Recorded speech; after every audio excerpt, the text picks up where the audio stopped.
রব্বুল আলামিন ইরশাদ করেন সূরা রাদ আয়াত নম্বর 11-তে, ইন্নাল্লাহা লা ইউগাইয়িরু মা বিকওমিন হাত্তা ইউগাইয়িরু মা বিআনফুসিহিম। আল্লাহ কোন জাতির ভাগ্যের পরিবর্তন ঘটাবেন না যতক্ষণ পর্যন্ত তারা নিজেদের মধ্যে পরিবর্তন না নিয়ে আসবে। গুরুত্বপূর্ণ আয়াত। প্রতিটি ক্ষেত্রে আপনি এটিকে ফিট করতে পারেন। অনেকেই দেখি ছেলে নিয়ে আসছে জুমার বারে, ছেলেটার বয়স 16 থেকে 18 হবে, বয়স বাড়িয়ে নিয়ে এই কাজে নিয়ে চলে এসছে। আমি তো আশ্চর্য। আমি নিজে 30 বছর বয়স পর্যন্ত পড়াশোনা করেছি, তারপরে শিক্ষকতার যুগে এসেছি, যদিও মাঝখানে কিছুদিন শিক্ষকতা করতে হয়েছে ফাঁকে ফাঁকে। যতদিন মদিনা ইউনিভার্সিটি অ্যাডমিশন হচ্ছে না, বসে আছি, তোর চলো শিক্ষকতা করছি, এইভাবে আর কি। কিন্তু আমরা লেখাপড়ায় লেগে আছি, আর কর্মক্ষেত্রে একেবারে নেমেছি 30-এ গিয়ে। আর একটা ছেলে 18-20 বছরের বয়স আর কর্মক্ষেত্রে এসে নেমে যাচ্ছে। আশ্চর্য হয়ে বাবাকে জিজ্ঞাসা করি, ছেলেকে জিজ্ঞাসা করি, ছেলে পড়ে না, ছেলে আরো দুষ্টামি করেছে, খারাপ হয়ে যাচ্ছে। চিন্তা করলাম যে সৌদি আরব নিয়ে গেলেও তার কমপক্ষে ভালো থাকবে। লা ইউগাইয়িরু মা বিকওমিন, আল্লাহ কি করে পরিবর্তন নিয়ে আসবেন এই পরিবারে, এই ছেলে মেয়েদের মাঝে, যতক্ষণ নিজের মধ্যে পরিবর্তন না নিয়ে আসবে যে আমাকে লেখাপড়া করতে হবে, আমাকে বড় হইতে হবে, আমাকে ওপরে উঠতে হবে। এই জন্য একটি আলোচনা, একটি গুরুত্বপূর্ণ কথা আমি বলেছি, আবার বলছি আজকে। বিজ্ঞ জনদের কথা যে আপনি 10টি বছর যে লাইফে যদি একটু কষ্ট করতে পারেন, 60 বছর আরামে থাকবেন। ছাত্র জীবনে মাদ্রাসায় পড়েন আর স্কুল কলেজে পড়েন, 10টা বছর যদি মেহনত করেন, লেবার করেন, আপনি কষ্ট করেন, তো আপনি 60 বছর 70 বছর যতদিন বাঁচবেন আরামে থাকবেন, সসম্মানে থাকবেন। আর 10টি বছর যদি আইশ আরাম করেন, ছাত্র জীবনে পড়াশোনা করবেন, দুষ্টামি, তাহলে 60 বছর কষ্ট করতে হবে, 60 বছর কষ্ট, সারা জীবন কষ্ট করতে হবে, যতদিন বাঁচবেন কষ্ট করতে হবে। সূরা আনফাল 53-তে একই কথা অন্য ভাষা আল্লাহ বলছেন, যালিকা, শোনো, মানুষের ওপর আযাব বালা মুসিবত কেন, বরকতহীনতা কেন, লাম ইয়াকু মুগায়্যিরান নি'মাতান আন'আমা আলাইকুম, আল্লাহ কোন নিয়ামতকে আল্লাহ কেড়ে নেন না, সরিয়ে দেন না, হাত্তা ইউগায়্যিরু মা বিআনফুসিহিম, যতক্ষণ পর্যন্ত তারা নিজেরাই খারাপ না হয়ে গেছে, পরিবর্তন না করেছে। আল্লাহ নিয়ামত দিয়েছেন আপনাকে। আসল হচ্ছে আমরা যখন ছোট থেকে বড় হয়েছি, আমরা সবাই সুস্থ ছিলাম, আমাদের মধ্যে সাধারণত রোগ ছিল না এরকম। কিন্তু তারপরে আস্তে আস্তে রোগ বাড়তে আছে, একটা রোগ হইলো, আবার আর একটা রোগ হইলো, এই রোগ আর বালা মুসিবত বিপদ আপদ বাড়তি আছে। নিয়ামতকে আল্লাহ কেড়ে নেন না যতক্ষণ পর্যন্ত নিজে খারাপ না হয়ে গেছে, খারাপের দিকে না চলে গেছে। ইমাম ইবনুল কাইয়িম রাহিমাহুল্লাহ এই গুনহার কুপ্রভাব সম্পর্কে সবচেয়ে বেশি বিস্তারিত আলোচনা করেছেন, সবচেয়ে বেশি আলোচনা করেছেন আমার লেখাপড়া মতে এবং জানা মতে।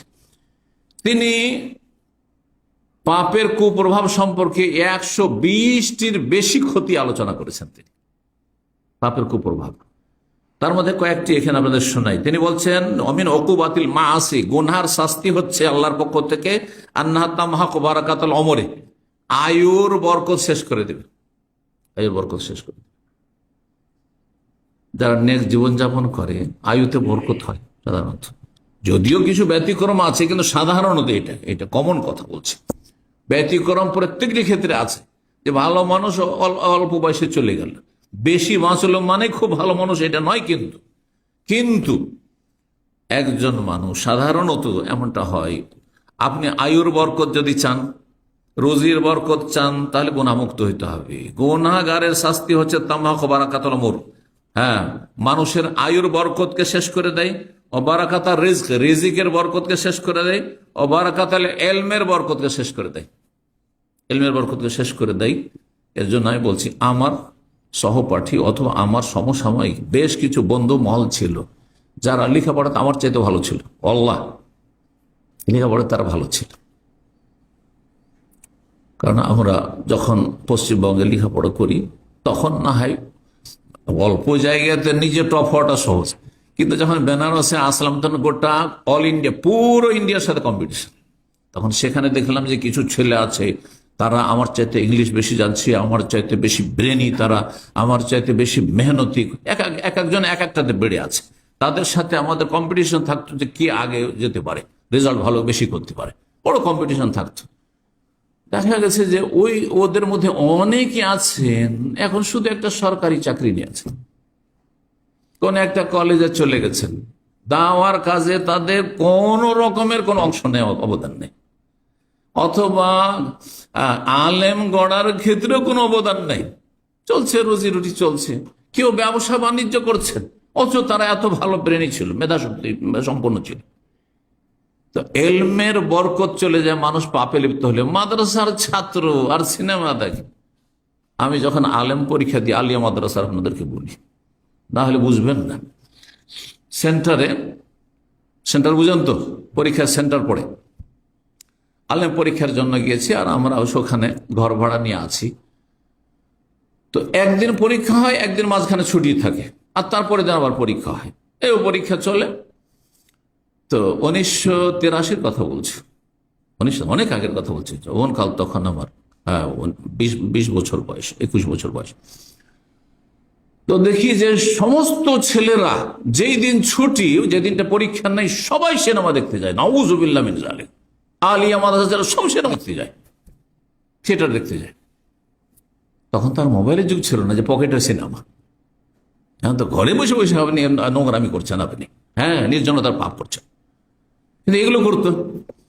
আমি আর আমার একটা চাচাতো ভাই ছিল, দুইজনে গেছি আলেম আলেম ফাজল কামেল এইসব টাইটেল ছিল। তো পরীক্ষা দিয়ে গেছি, শুধু আমরা গোটা হোস্টেলে যেখানে আছি আমরা দুইজন ছাড়া কেউ নাই সেই দিন, সারা দিন ফাঁকা। আমি শিক্ষকতার সাথে পরীক্ষা দিয়েছি, তারা রেগুলার ছাত্র, অনেকে পরীক্ষা রেগুলার সারা বছর ক্লাস করে পরীক্ষা দিয়ে এসছে। তারা সবাই নকল চিট করে পরীক্ষা দেয়, এই বান্ডেল নকল নিয়ে এসছে। এখন আলিয়া মাদ্রাসা পরীক্ষা দিলে নোট পড়তে হবে, তাও শিক্ষকতা করেছি, তেমন পড়িনি, 1 মাস আগে প্রস্তুতি নাও শুরু করেছি। তারপরে আসলাম। এখন এই প্রশ্ন এমন এমন আসছে যে প্রশ্নগুলি আমাকে তো রেডি করতে হবে।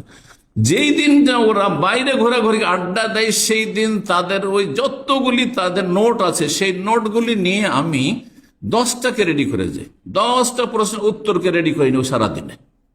ওরা আড্ডা দিল, আমি আলহামদুলিল্লাহ 10টা রেডি করলাম, 10টার মধ্যে 5টা কমন পড়ে যেত, আমার ফুল পরীক্ষা দিয়ে আসতাম। গোটা সেন্টারে ওয়ালিল্লাহিল হামদ একমাত্র ফার্স্ট ডিভিশন আমি পেয়েছিলাম, কেউ পাইনি। আমি নিজের কথা কখনো বলি না, কিন্তু কথা প্রসঙ্গে ওই জন্য বললাম যে এলমের বরকত চলে যায়, মানুষ পাপে লিপ্ত হইলে। আপনি মনে হচ্ছে সিনেমা দেখবো আর আপনাকে কুফল পেতে হবে না, আপনি গুনাহ করবেন এর জন্য আর কুফল পেতে হবে না, অবশ্যই। সেকেন্ড অধিকাংশ ফেল করেছে, কেউ পাস করেছে, টেনে পাস করেছে, কেউ 7 ডিভিশন পেয়েছে, ফার্স্ট ডিভিশন পাইনি তারা। কারণ একজন এক্সামিনার ভালো করে বুঝে কে চিট করে একবারে হুবহু লিখছে, আর কে নিজের ব্রেন থেকে লিখছে। আর ব্রেন থেকে লিখলে তো আমি ওই কিতাবে যেভাবে আছে ওইভাবে তো লিখবো না।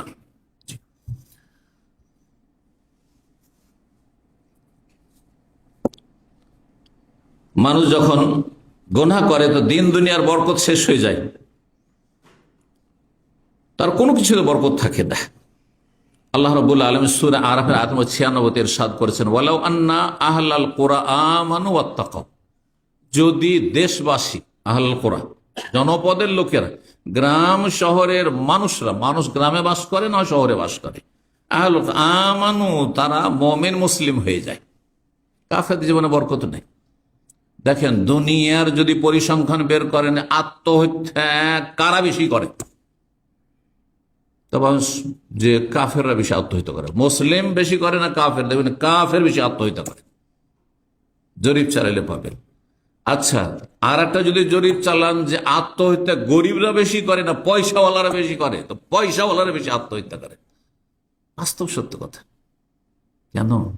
তারা শান্তি পায় না, পয়সা থেকেও শান্তি নেই, উন্নত দেশে বাস করেও শান্তি নেই। জি, তারা যদি ইমানদার হয়ে যেত আর কি করতো, পাপ মুক্ত, ওয়াত্তাকাও পাপ মুক্ত, গুনাহ থেকে বেঁচে থাকতো, লাফাতাহানা আলাইহিম বারাকাতিম মিনাস সামা, তাহলে আকাশের দরজা সমূহ বরকতের খুলে দিতাম। আল্লাহ বলছেন আকাশের বরকতগুলি আমি খুলে দিতাম, ওয়াল আরদে জমিনের বরকত খুলে দিতাম, ওয়ালাকিন কাজ্জাবু কিন্তু তারা বিশ্বাস করেনি, মিথ্যে মনে করেছি।